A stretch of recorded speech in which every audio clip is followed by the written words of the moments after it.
북녘의 동포 여러분 안녕하십니까? 내가 살던 고향 이 시간 진행의 엄영남입니다. 오늘은 북한 자강도에서 오신 유홍님과 함께 이야기를 나눠보도록 하겠습니다.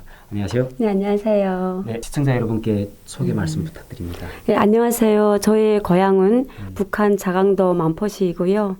2008년에 대한민국에 와서 지금 열심히 살아가고 있는 유홍입니다. 네, 반갑습니다. 반갑습니다. 네, 말씀을 듣다 보니까 굉장히 또 남한에서도 성실하게 사시고 굉장히 열심히 적응을 하시는 거로 그렇게 느꼈습니다. 북한에서 네. 나오신 지가 이제 그러면 한 10년 더 됐겠네요. 네. 네. 그러면 북한에서 어릴 때 그 자강도 만포라고 했는데 만포에서는 사실 그 탈북하기 어렵잖아요. 네. 그죠? 근데 어떻게 얘기를 듣다 보니까 양강도 해산 쪽으로 탈북했다는 소리 들었는데 어떤 계기로 해서 해산을 가시게 됐는지 그 부분 좀 여쭤보고 싶네요. 네. 그 90년대 중반 이후에 저희 북한은 식량난으로 많이 고생을 했잖아요. 네, 그렇죠. 뭐 저희 가족 또한 그때만 식량난 때문에 엄청 많은 고생을 했고요. 그런 과정에 친척집 이 해산에 친척이 있었는데 그곳으로 가게 되었습니다. 가서 며칠 동안 있다가 뭐 저희만 어려운 것이 아니라 사실 가족들도 많이 어렵잖아요. 그렇죠. 친척들도. 네네네. 그래서 며칠 있다가 나왔어요. 와서 집으로 다시 돌아가려고 해산역에 나왔는데 그때는 뭐 기차가 보통 막 일주일 열흘 동안 미정으로 되어 있잖아요. 그죠. 그때 학생이었었는데 나이도 어리고 뭐 수중에 갖고 있는 돈도 없고 그냥 역전해서 그 미정된 기차를 며칠 동안 기다리다가 그 어떤 아이들이 그러더라고요. 중국에 가면 먹을 것을 준다고. 그래요? 그 말을 듣고 그날 밤에 그냥 탈북하기로 결심을 했던 것 같아요. 예. 아주 스피디하게 그냥 바로 그냥 탈북을 했네요.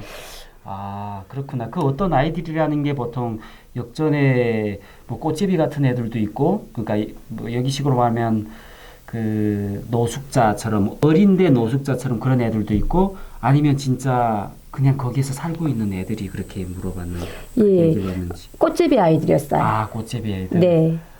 그렇죠.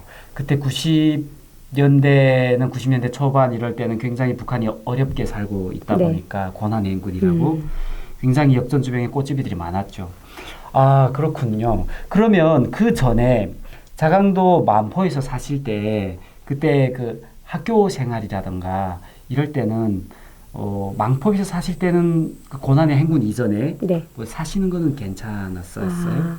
그냥 저희 가정은 평범한 노동자 가족이었던 것 같아요. 그리고 또 뭐 유치원 을 거쳐서 초등학교에 이민학교에 올라가서 나름 열심히 공부를 했댔습니다. 그래서 초등학교 3학년에는 분단 현장도 하고 그랬었어요. 분단 현장 엄청 큰 간부인데. 네. 북한에서는 그게 분단 열성자라고 해가지고 어릴 때부터 뭐 분단 현장, 학급 반장, 뭐 사상 담당위원, 학습 담당위원 뭐 이런 직제를 많이 주거든요. 근데 분단 현장이라고 하면 거의 학급에서 가장 높은 그런 직제, 학급 반장이 있긴 하지만 굳이 표현을 하면 그 소년단 조직 생활을 관장을 하는 그런 수장이고요. 그리고 학급 반장은 행정, 애들 뭐 통제하고 뭐 이런 게 그 학급 반장인데 분단위원장이 어떤 면에서 더 높죠, 그죠? 네. 엄청 똑똑하셨네요. 열심히 또 공부를 하고 열심히 생활을 하다 보니까 분단위원장까지 했었는데 저희 부모님은 그 기쁨이 좀 남달랐던 것 같아요. 왜냐하면 저희 학교 3학년 때 1반부터 6반까지 있었거든요. 기타 5반, 다 5개 반 분단위원장들은 다 간부집 자식이었는데 저 혼자 노동자 자식이 이렇게 분단 현장을 하니까 엄마 아빠 입장에서는 그런 제가 되게 자랑스럽고 그렇죠. 감사했던 것 같아요. 여러 이렇게 그 탈북민 분들을 대담을 해봐도 분단 현장 하는 거는 약간 뭐 그 일반 노동자라기보다는 집안에 힘이 있다거나 보통 그렇죠. 그 뭐 그쪽에 말하는 계급적 토대가 좋다거나 이런 사람들의 자녀를 많이 이렇게 그 열성자로 선택하는 걸로 알고 있습니다. 그런데 참 특별한 케이스인 것 같습니다. 그러면 계속 쭉 분단 현장을 쭉 하셨나요? 3학년 때 분단위원장이 됐으니까 네. 참 열심히 네. 열심히 공부를 하고 생활을 열심히 하고 했었어요. 그래서 4학년에 올라가서 당연히 제가 또 분단위원장이 될 거라는 그런 자신감을 가지고 어린 나이에 다 그렇게 예, 되죠. 그렇게 4학년에 올라갔었는데 네. 아니더라고요. 분단위원장이 보통 그 분단 그 선거를 할 때 오전에 3학년에 분단위원장이었던 사람이 나와서 이렇게 회의를 주최를 하고 네네. 오후에 새로운 분단위원장이 선출이 되는데 선생님 그 노트를 보니까 분단위원장하고 제 이름이 아니고 다른 친구 이름인 거예요. 아. 그리고 또 그 제가 놀랐던 것은 제가 전혀 알지 못하는 저희 반에 예, 다른 그런 친구의 이름이어서 그랬었는데 알고 보니까 저희 4학년에 새로 그 전학을 온 거기 예, 저희 반도 아니고 아니었고요. 새로 다른 전학을 온 데서 온 애들. 예, 학생이었는데 그러면 그 학생이 얼마나 뭐 열심히 공부를 했는지 학교 생활을 했는지도 사실 모르는 거잖아요. 그렇죠. 전혀 알 수가 네. 없죠. 같이 생활을 안 그런데 해봤으니까. 그럼에도 불구하고 분단위원장이 됐다는 것 그리고 또 하나 더 중요한 것 그 친구의 아빠가 고등학교 부교장이더라고요. 아 진짜요? 부교장 아들이라는 와우. 이유만으로 분단위원장이 된다는 것. 네, 그래서 제가 그때 처음으로 어린 나이에 되게 좌절을 경험을 했던 것 같아요. 내가 살아가는 이곳은 내가 아무리 열심히 해도 아빠가 노동자이고 그리고 토대가 좋지 않으면 아무리 열심히 노력을 해도 발전할 수 없는 것이구나라는 그런 좌절을 글쎄 무슨 경험을 했었습니다. 제가 글쎄 그게 뭐 이변이 있다 했어요. 이변이 있을 수가 없죠. 당연히 그 계급적인 그런 그 분리된 그런 사회에서 다른 특별한 이변이 있을 수가 없네요. 그러면 이제 토대를 잠깐 말씀하셨는데 그쪽에서 성분이라기도 하고 계급적 토대라고도 하는데 그럼 토대가 나쁘시다고 했는데 어떻게 나쁘신 거예요? 그러니까 제가 어릴 때는 저희 아빠가 그 마을에서 꽤 좀 이렇게 똑똑하다고 소문이 났었거든요. 열심히 일도 하시고. 근데 전혀 승진이 안 돼서 이상하다고 했는데 토대가 안 좋다고 하시더라고요. 그래서 그런 줄만 알고 있었어요. 그냥 토대가 안 좋구나 우리 집은. 근데 그 점점 그 나이가 학교가 나이가 들면서 제가 어머님께 살짝 조용히 들었던 것 같아요. 친할아버지께서 전쟁이 끝나고 한국으로 가셨다는 거예요. 그러니까 저희 가족은 북한에서도 가장 그 하위 계급, 그렇죠. 적대 계급인 거예요. 그러죠. 그런 적대 계급의 자녀였으니까 그렇게 그런. 그러니까요. 참 그게 할아버지 얼굴 아세요? 저는 모르죠. 그렇죠. 할아버지 성함도 모릅니다. 저는. 보지도 못한 할아버지 때문에 그분이 남한으로 오셨다고 해서 그 가족들까지 다 그렇게 불이익을 주는 참 잔인한 연자제가 아직도 북한에 있다라는 게 참 너무 속된 말로 너무 쪽팔리네요. 참 특히 아직도 그런 세상이 아직도 건재하고 있는지 참 궁금하네요. 그렇게 그러면 어릴 때 그렇게 크게 한번 좌절을 경험을 하시고 뭐 그러더라도 학교는 계속 다녔을 거잖아요. 그죠? 네. 근데 학교를 쭉 다니면서 그 자강도 만포에서 이렇게 쭉 사셨는데 고난의 행군을 겪었잖아요. 네. 근데 고난의 행군을 겪었을 때 자강도는 그래도 제가 알고 있기로는 뭐 그 고난의 행군 때 가장 먼저 고난의 행군을 뭐 딛고 일어섰다 뭐 이런 얘기를 사실 위에 있을 때 들었거든요. 근데 저는 자강도에서 한 번도 살아보지 못했어요. 근데 그쪽에서 계속 학교를 끝까지 이렇게 쭉 졸업을 하셨는지. 그러지 않고요. 사실 자강도에 대해서 좀 첨언을 드리자면 자강도는 다른 어느 것보다 되게 충성심이 높은 그런 그래요? 것이 자강도 사람들이 그래서 이렇게 뭐 탈북을 한다 이런 건 있을 수 없어요. 다른 말로 약간 되게 순진하신 그래서 분들이 순진했었고요. 많네요. 또 제가 살던 만포시는 국경지대예요. 국경지대예요. 그렇지만 탈북을 전혀 안 하는. 진짜요? 국경인데 탈북 되게 어렵게 살았다면요. 막 굶어 죽고 이런 사람 없었어요? 또 제가 자강도에 살다가 한 몇 년 있다가 함남도로 이사를 갔거든요. 그래서 최종 가장 힘들었던 그 고난의 행군 시기는 함남서에서 한 2, 3년 동안 보냈어요. 근데 이 함남도는 그 식량난을 가장 힘들게 겪었던 그런 것이잖아요. 고난의 행군 시기에 뭐 많은 분들이 힘들었지만 특히 저희처럼 적대 계급이었고 네. 신분이 낮았고 네. 노동자 가족이었던 저희 같은 사람들은 그 고난의 행군이었던 그 식량난의 그런 아픔이 더 배가 됐던 것 같아요. 그런 어려움이. 그렇죠. 네, 그래서 학교를 뭐 다니지만 거의 정시 굶고 다니고, 다니는 거예요. 예, 아이고. 굶고 그냥 다니고 아침 저녁 그렇다고 아침 저녁을 뭐 배불리 먹는 것도 아니고, 그렇죠, 그렇죠. 예, 거의 근무에서 몇 년을 중학교 생활을 했었던 것 같아요. 네. 그러다가 뭐 더 이상 그 학교 다니지 못할 만큼 어려워서 그렇죠. 배급을 안 줬잖아요. 그때 네. 당시는. 그래서 네. 뭐 아니 새끼라고 하면 한 끼라도 두 개라도 먹어야 되는 거잖아요. 그렇죠, 그렇죠. 네, 그러지도 못했기 때문에 저희 엄마가 어느 날 갑자기 집에 갔는데 그러더라고요. 내일부터 학교 가지 말라고. 그래서 굶으면서 학교를 다녔지만 그 사춘기 때는 친구가 전부인 거잖아요. 그렇죠, 그렇죠. 예, 그렇게 매일 벌시 있었던 친구들을 보지 못하는 것 저는 너무 안타깝고 눈물이 났던 것 같아요. 그래서 울면서 그렇죠. 하지만 엄마가 학교를 갈 수 없다고 하니 못 가게 되었고 그 이후부터는 엄마랑 같이 이렇게 뭐 장사를 예 다녔었죠. 아, 그 어린 나이에. 네, 그러면 그 나이대가 대체로 그때 몇 살 때쯤 됐었어요? 한 14살? 13살, 예, 14살. 예, 그 정도 됐었던 것 그럼 같아요. 한참 공부할 때인데 그때 네. 장사를 그 어린 나이에 그럼 어머님이 장사를 어떤 장사를 하셨나요?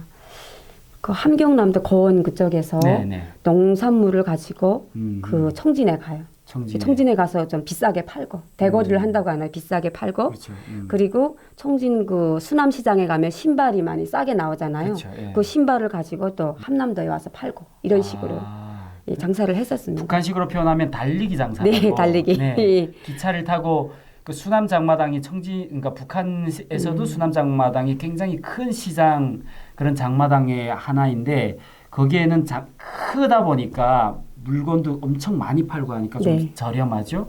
그런 물건을 겠다가 저기 함남도 어떤 약간 시골 같은 데 가서 이렇게 네. 바꾼 뭐 신발하고 뭐 나달하고 바꾼다거나 쌀 뭐 그 여기서 말하는 나달은 흰 쌀을 말하는 게 아니라 뭐 옥수수 뭐 기본 옥수수. 네. 뭐 콩도 바꿨나요?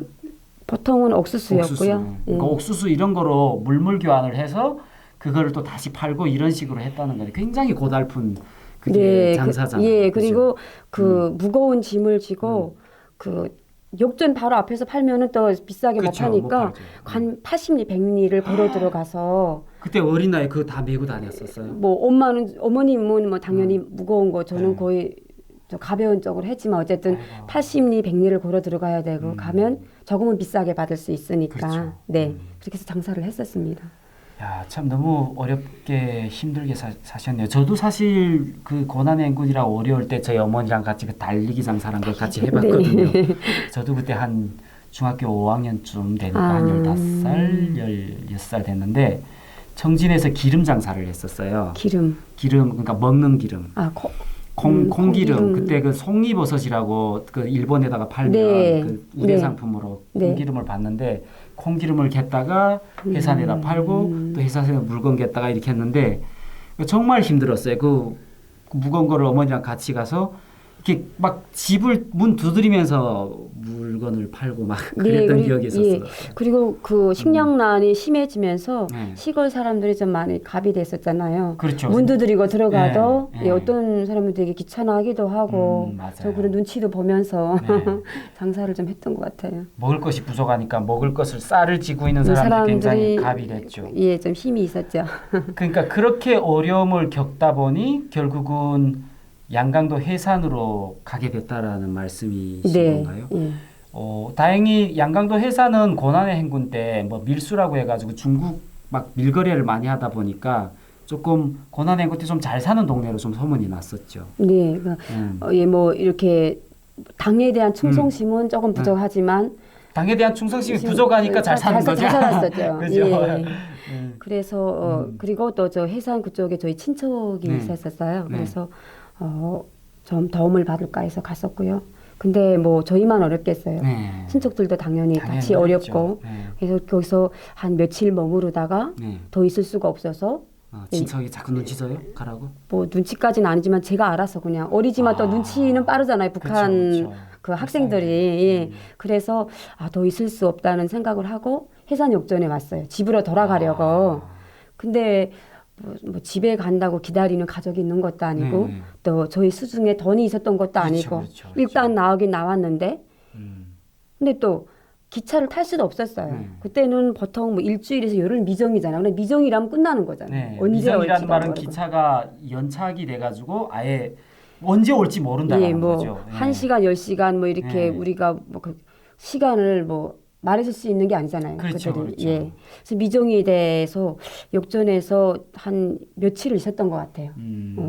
제가 근데 혼자가 뭘 아니라 먹고 살았어요? 그때 돈도 없고 동생 하는데? 같이 있었는데 그냥 굶으면서 며칠을 있었던 거죠. 굶으면서. 예, 그때가 겨울이었는데 네. 저녁에는 뭐 추우니까 욕전 안에 들어가서 잤고 낮에는 그냥 굶었죠. 마냥 굶으면서 며칠을 정말 지내다가 어렵게 사셨네. 그 주위에 저희처럼 욕전에 나와서 있는 어떤 꽃제비 친구가 네. 이렇게 배고프면서 고생하지 말고 중국에 가면 먹을 것을 준다. 우리를 많이 불쌍해하고 그 사람들이 그분들이 먹을 것을 주니까 한번 탈북을 하라고 하는 거예요. 근데 저는 그때 깜짝 놀랐어요. 뭐 중국이 잘 사는 건 알고 있었잖아요. 하지만 뭐 나라를 배반하고 탈북을 한다는 건 상상도 못 해본 일이거든요. 그냥 굶어도 죽어도 내 나라에서 살아야 된다는 그런 세뇌 교육을 너무 많이 받았기 때문에 근데 며칠을 굶으니까 충성심도 없어지더라고요. 그렇죠. 당연하죠. 그래서 그날 저녁에 그 꽃제비 친구와 함께 탈북을 했습니다. 그 친구가 길잡이가 되어가지고. 그러니까 그래도 넘어갈 때 걸리지 않고 잘 국경계비대 걸리지 않고 잘 넘어가셨나 봐요. 아니 잡혔죠. 아 진짜요? 예. 그래서 어떻게 됐어요? 잡혀서 뭐 며칠을 굶으면 저희가 밥 한 끼라도 얻어 먹었어야 되는데 그러지도 못하고 중국 땅을 넘자마자 잡혔어요. 중국 사람한테 잡힌 거예요? 중국 변방대한테? 변방대한테 잡힌 거죠. 아 운이 참 너무 안 좋았다. 네, 그래서 그날 밤 그 경찰 파출소가 이런 데 있다가 그 이튿날 북한으로 북송이 됐죠. 그 북한 북송돼서 막 엄청 때린다고 그러던데. 그때는 하루에 한 80명, 100명 정도가 잡혔어요. 너무나도 많은 사람들이 잡히기 때문에 북한에 가서 막 때리거나 이런 게 없고 오히려 그 보위부에서 굶어 죽지 않고 이렇게 뭐 중국까지 가서 얻어먹으러 간 건 좋은데 왜 잡혀왔냐고 바보들라고. 아 진짜요? 그래서 저는 그 말을 듣고 또 감동했잖아요.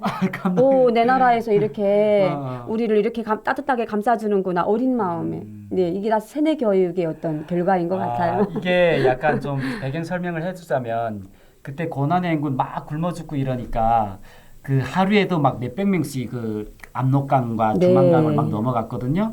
그러니까 처음에는 그걸 싹 다 잡아서 다시 북송을 시켰었어요. 김정일이가 지시를 해가지고.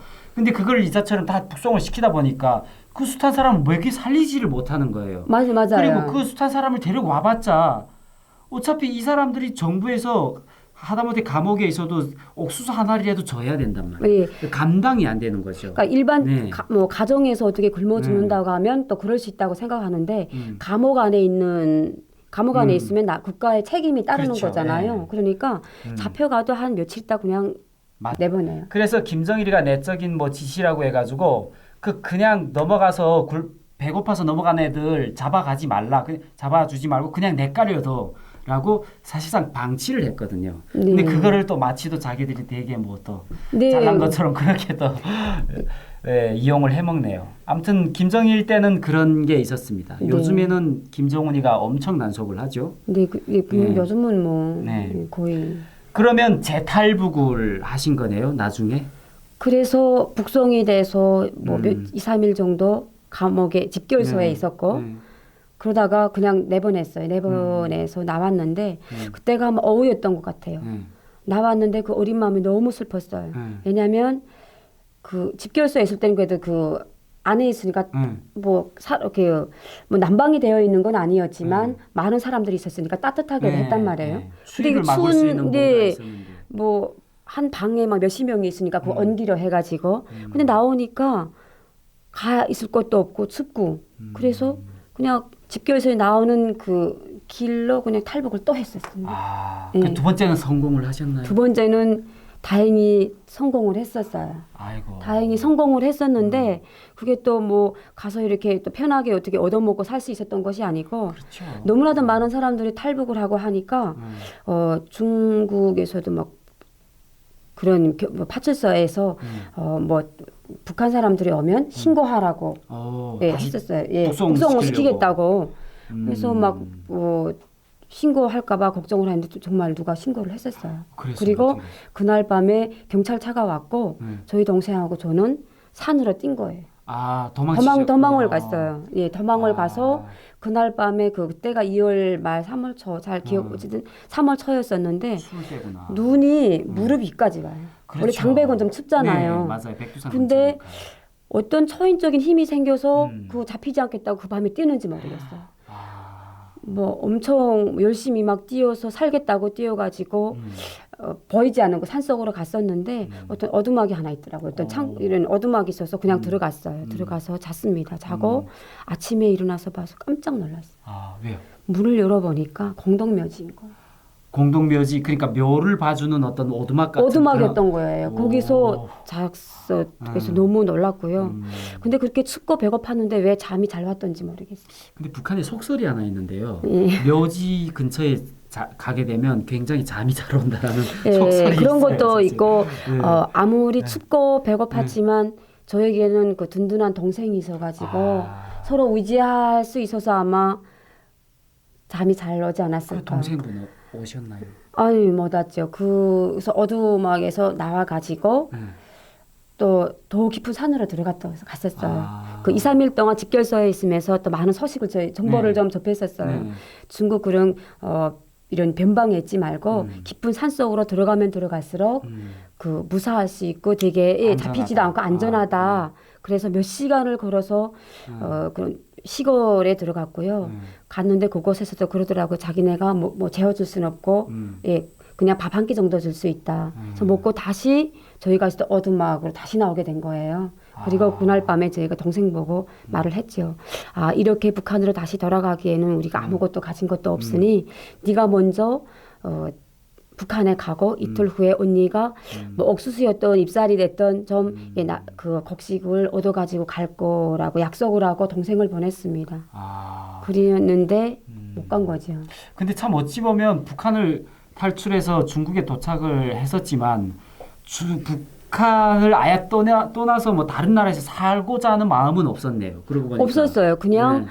그냥 배불리 조금 한두 끼 얻어먹고 어떤 곡식이 그리고 나다를 얻어가지고 그리고 내 고향 내 저국이랑 가고 싶었던 것 같아요. 그냥 너무 순수했던 것 같습니다. 그렇죠. 참 자강도 사람 많네요. 네. 제가 왜 이 자강도 사람을 얘기를 하냐면 양강도랑 자강도 사람들이랑 그러니까 자강도 약간 내륙지대고 양강도는 국경지대인데 특히나 자강도 사람들은 조금 많이 순진하다는 생각이 들었었어요. 그 양강도에 있는 사람들은 워낙 그 북한 정권이 그 사람들을 워낙 케어를 안 해주고 배급도 제일 먼저 끊겼고 진짜 양강도 사람들은 죄인 취급을 하니까 그 사람들은 정부의 어떤 배급을 바라보는 게 아니라 스스로 살아가기 위한 그런 생존 경쟁을 북한에서 제일 먼저 했거든요. 그래가지고 밀수를 진짜 빡세게 했고 정부에서 하지 말라는 것만 돌아가며 하니까 북한에서 살아남는 방법 첫째, 정부에서 하지 말라는 대로 하면 그 살아남아요. 네, 그래서 양강도 사람들이 굉장히 많이 살아남았던 것 같습니다. 고난의 행군 때 그 법대로 그 나라 당의 뜻대로 살았던 사람은 다 굶어 죽었잖아요. 맞아요. 네. 그리고 불법을 많이 뭐 밀수라던가 이런 장사를 많이 했던 사람들은 살아남았고 그 중에 해산분들이 가장 생활력이 강했고 불법을 북한에서 보기에는 불법인 거죠. 그런 장사를 맞습니다. 하면서 했던 사람들이 그곳 사람들이었던 것 같아요. 오늘 또 이렇게 좋은 말씀을 나눠주셨고 또 시간이 이렇게 너무 빨리 가가지고 하지 못했던 나머지 이야기를 다음 시간에 더 얘기 나눠보도록 하겠습니다. 감사합니다. 감사합니다.